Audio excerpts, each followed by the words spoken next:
नमस्कार। याच्या आधीच्या व्याख्यानात आपण सातवाहन राजघराणं याच्या महाराष्ट्रातल्या अंतापर्यंतचा भाग बघितला होता। पण त्यानंतर आपण बघितलं त्याप्रमाणे सुमारे 250 वर्ष ह्या राजघराण्याचं राज्य पुढे आंध्र प्रदेश या ठिकाणी चालू होतं आणि प्रदीर्घ काळ तिथं राज्य केल्यामुळे त्यांना आंध्र नृपती असं वर्णन त्यांचं केलं जातं। महाराष्ट्रात यानंतर काही काळ अहिर लोकांचं राज्य उत्तर महाराष्ट्रात होतं आणि नंतर जवळपास सगळा महाराष्ट्र हा वाकाटक या राजघराण्यांनी व्यापला। हे साधारणतः विदर्भाच्या बाजूकडून बहुधा नागपूर या ठिकाणून त्यांचं राज्य सुरू झालं होतं।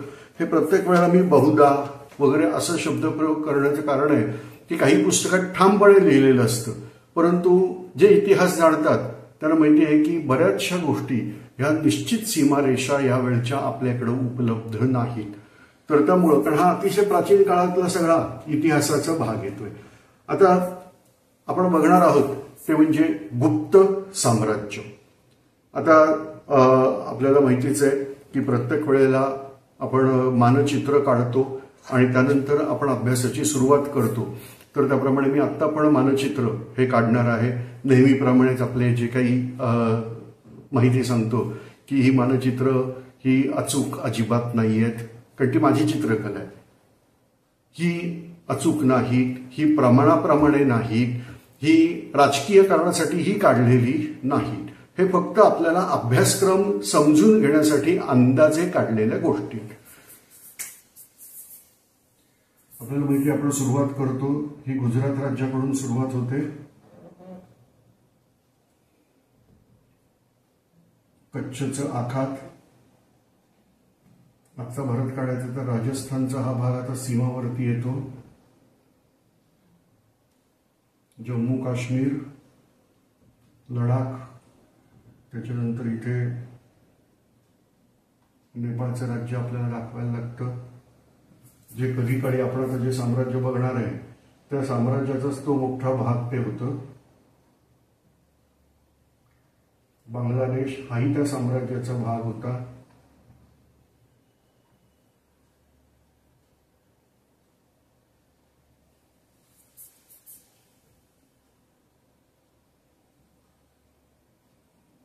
उलटा भगवा झेंडा म्हणजे पाकिस्तानचा लक्षात ठेवायचा तो बलुचिस्तान हा भाग आहे। हा अफगाणिस्तानचा भाग येतो। पर्शियाचं आखात, तांबडा समुद्र,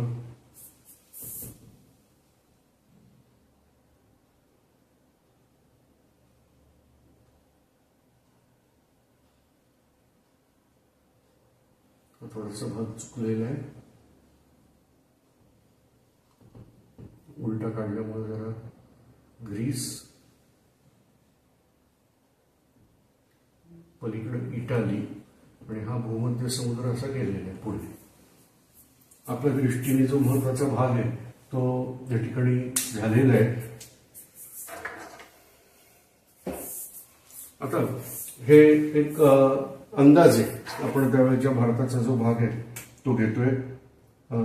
थोडंफार इथं पुढे घेणार आहे लक्षद्वीप, त्याच्या खालती मालदीव वगैरे जो भाग येतो तो भाग घेतोय।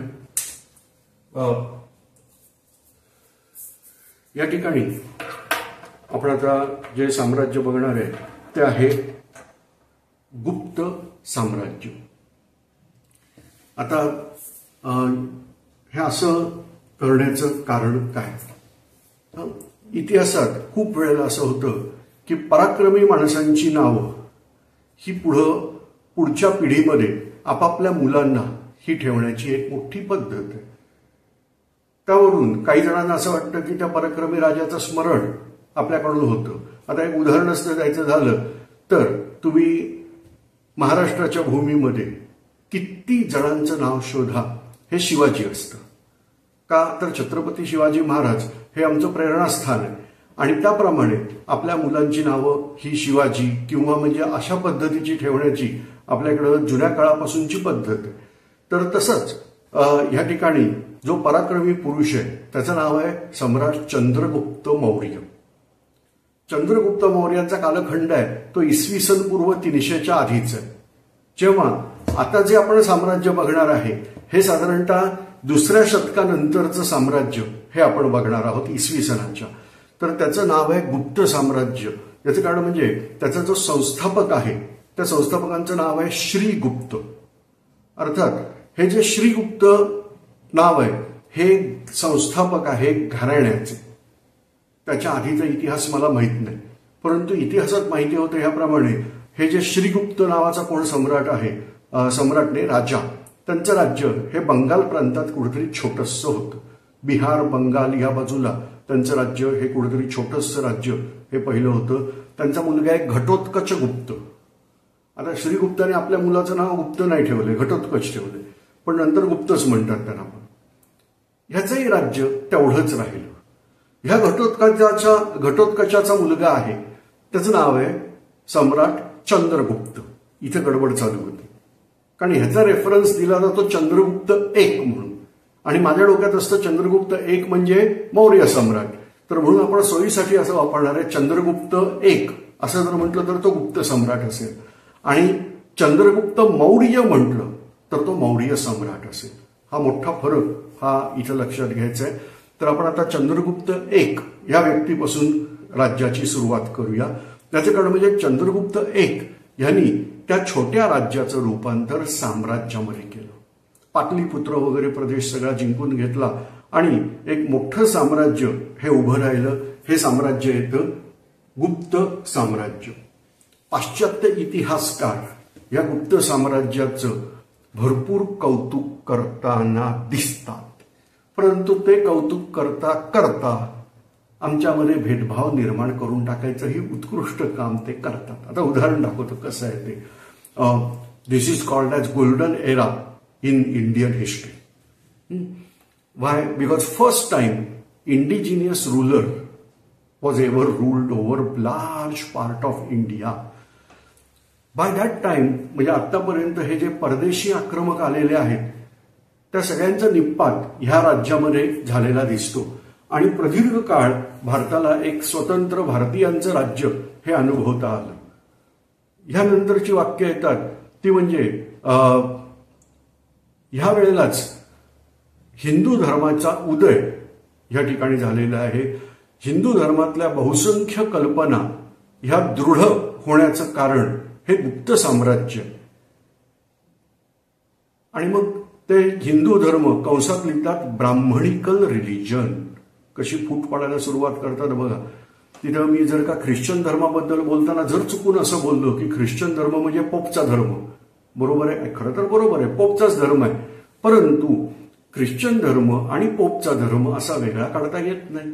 मग तसाच प्रकार इथेही आहे की धर्माचं रक्षण जे करत होते, किंवा धर्माचं रक्षण म्हणण्यापेक्षा संवर्धन, तो जो धर्म आहे तो धार्मिक गोष्टींचं रक्षण हे त्यावेळेला ब्राह्मण लोक करत होते, जातीनी नाही, कर्मानी.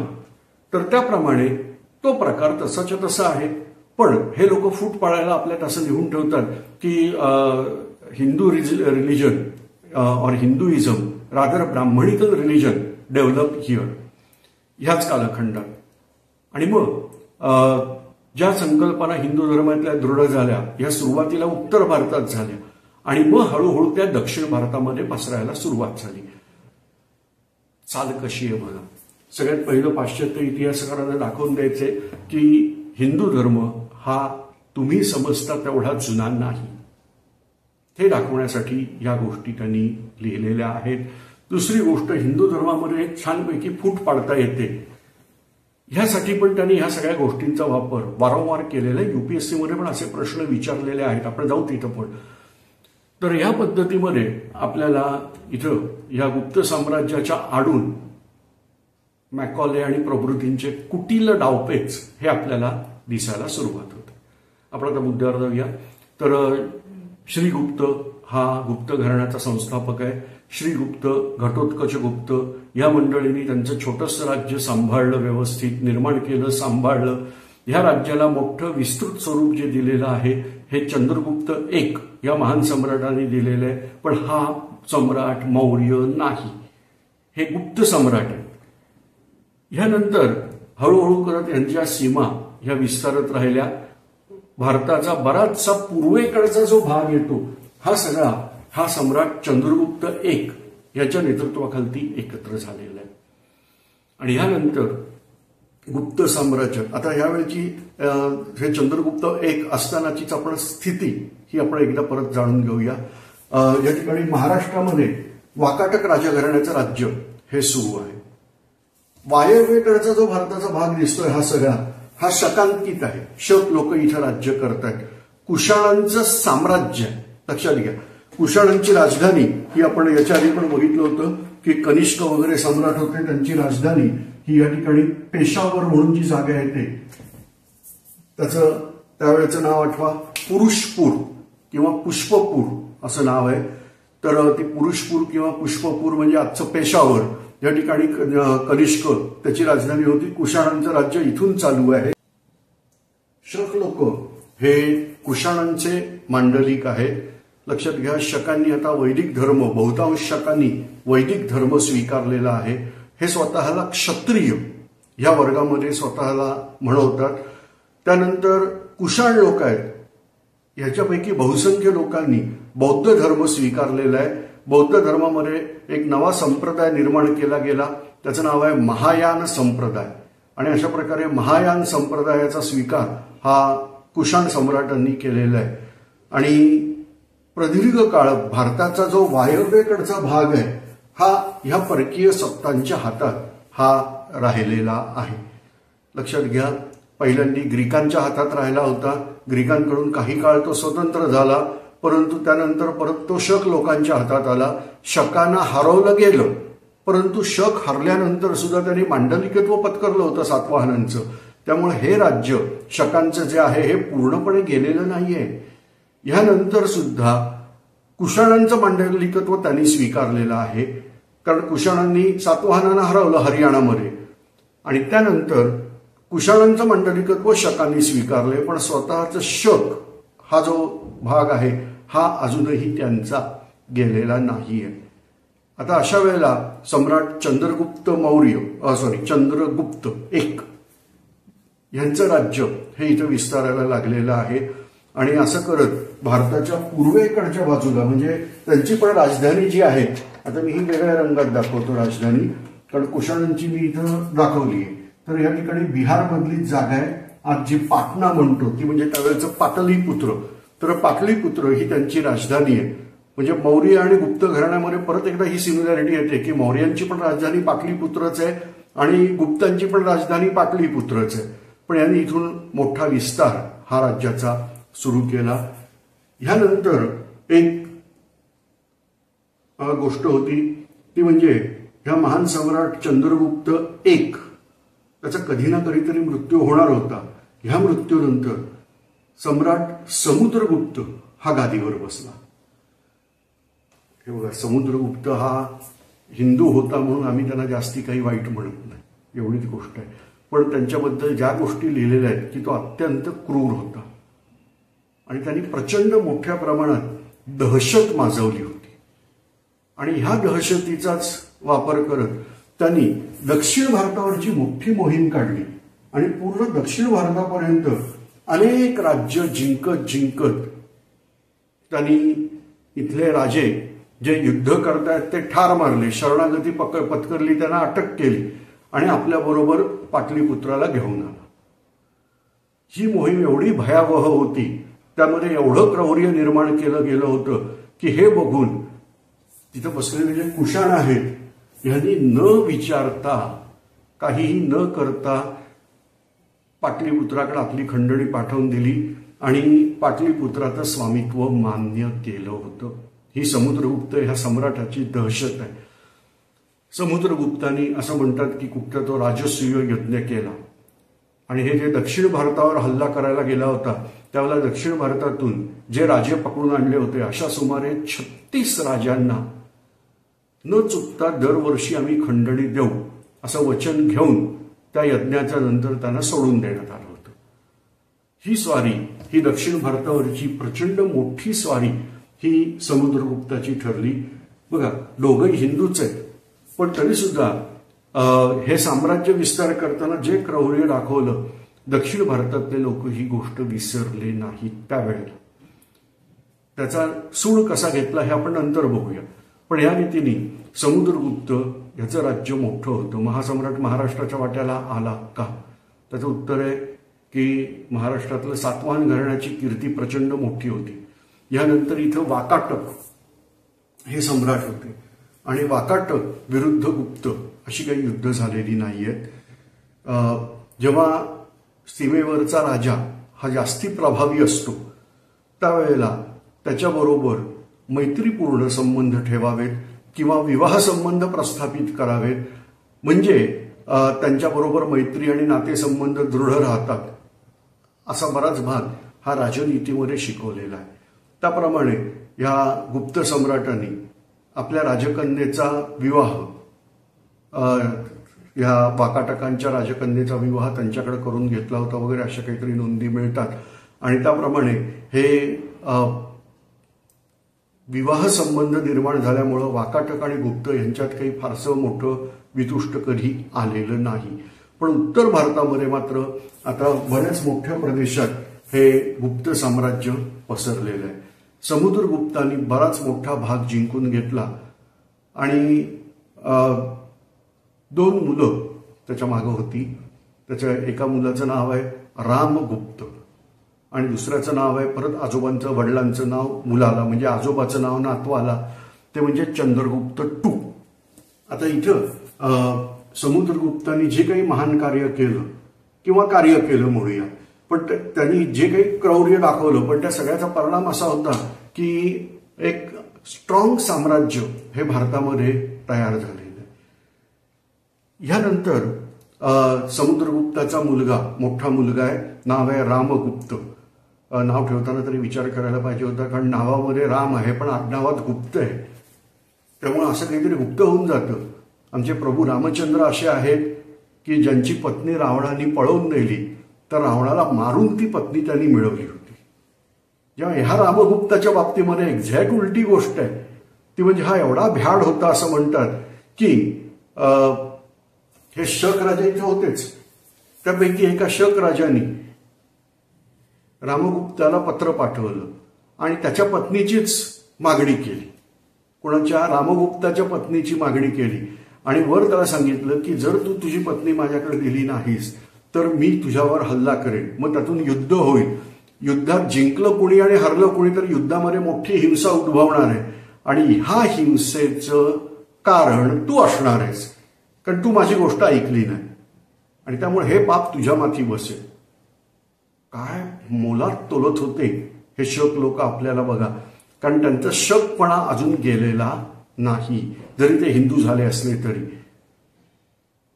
आणि मग या रामगुप्ताने तयारी केली की ही गोष्ट त्या मानवी स्त्रीला कशी सहन होईल.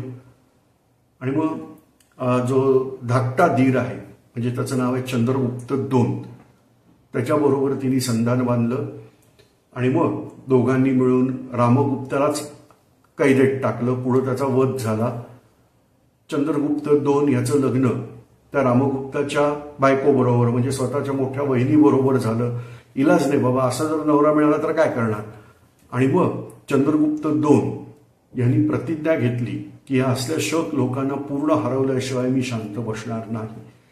या चंद्रगुप्त 2 यांनी आता जी काही कथा आहे, मला माहित नाही की ही कथा खरी आहे का नाही, पण त्याच्यात असं सांगतात की चंद्रगुप्त 2 यांनी त्या शक राजाला संदेश पाठवला की ठरल्याप्रमाणे मी माझ्या बायकोला तुझ्याकडे पाठवतोय, ती एकटीच येणार नाही तर तिच्याबरोबर तिच्या दासी मैत्रिणी सगळेजण असणार आहेत, तर तू सीमेवर तिचं स्वागत करायला ये.